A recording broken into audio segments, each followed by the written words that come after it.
Goeiemôre, Dok Matt wat praat. Dis aand, ek sit op die strand en bokant my is 'n toneel besig om te ontvou.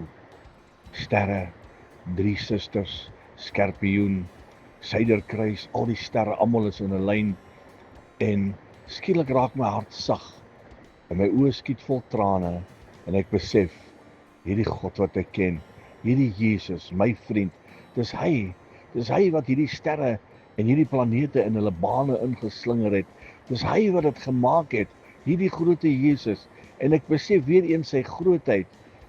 He's big enough to rule this mighty universe, yet he's small enough to dwell within my heart. En ek besef, wat 'n groote God ken ek net nie. Wat 'n groote God dien ek net nie. Wat 'n groote God aanbid ek nie.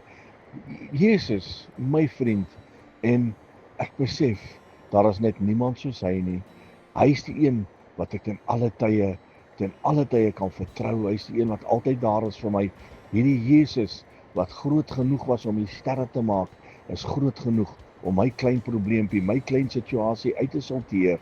En ek dank hom dat ek hom ken. Jesus, ek eer die groote naam vir die naam van Jesus. Herlewingsgroete.